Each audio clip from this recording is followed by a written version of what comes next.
Dr. Doug Rocky is a U.S. Army health physicist and nuclear medical sciences officer. Dr. Rocky has expertise in nuclear, biological, and chemical warfare operations, microwave radiation, emergency response, decontamination, and battlefield cleanup. We were the super garbage men. We had to clean up the messes. We had to identify the messes. We had to collect all the garbage. We had to provide the on-site medical care. It's a lot. All the Iraqi equipment, a lot of U.S. equipment, contains radiological components. When that equipment was blowing up, the radiological materials were released into the environment, exposing and contaminating. And then to top it all off, we used uranium munitions, known as depleted uranium. They've been used back in 1973 by the Israelis against the Egyptians, but during Gulf War I, Desert Shield and Desert Storm, we took it to a totally new level. The use of radioactive materials on the battlefield. Deliberately taken tons and tons, actually over 350 tons of solid radioactive materials, and dispersed it across Kuwait, Saudi Arabia, and Iraq. Taking our radioactive waste and throw it in somebody else's backyard.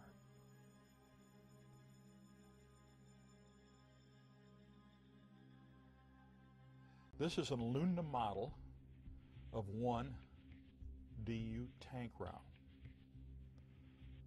This round would be fired by an Abrams tank. If it was actually uranium rather than aluminum, it would be over 10 pounds of solid uranium. What happens, it moves extremely high velocity. The minute it leaves the bore of the gun, it catches fire. So this rod is a burning rod of uranium. It impacts tremendous forces, unbelievable forces, over this very small diameter. And it's like a blowtorch with tremendous forces that punches right through. Now, as this breaks through and goes into anything, it can be steel, concrete, sandbag bunkers, wood, or anything. Uranium itself is soft. So you have parts of the fragments of uranium breaks off as it enters and goes through. The uranium rod emits alpha, beta, and gamma radiation and X-ray radiation. The alpha particle is a 4.15 MeV particle. That's 4.15 million electron volts. Now, the intercellular voltage, the voltage that your cell operates biologically, is 10 electron volts. So when that cell is bombarded by an alpha particle at 4.5 million electron volts, it doesn't have a good day. We have all kinds of other problems.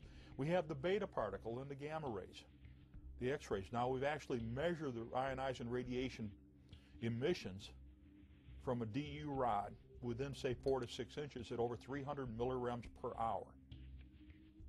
Now, that radiation is continuous.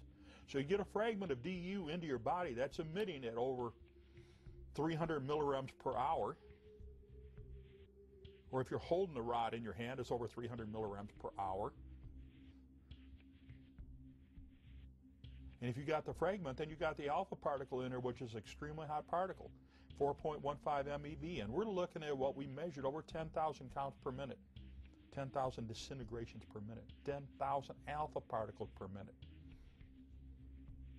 In fact, in May of 2002, the U.S. Department of Veteran Affairs reported that over 160,000 troops that participated in Gulf War I, the period August of 1990 through the fall of 1991, basically October and November 1991, have been classified as disabled from anywhere from 10 to 100%. Now, my own disability didn't come about until after May of 2002. The count right now is somewhere close to 200,000. When we look at all the troops that have gone into the Persian Gulf region between August of 1990 and May of 2002, when the last formal report was written, the U.S. Department of Veteran Affairs formally acknowledges over 221,000 individuals are labeled as permanently disabled, and over 10,000 are deceased that had service connection disabilities. There's a big difference. There's a 60,000 increase in individuals that are disabled amongst those that served after the fall of 1991. that disability is only due to residual exposures and immunizations that were continued to be given, because there was no active combat. There was no active maneuvering. So what's happened? Well, what happened prior to Gulf War I is pre-deployment health physical assessments were not given.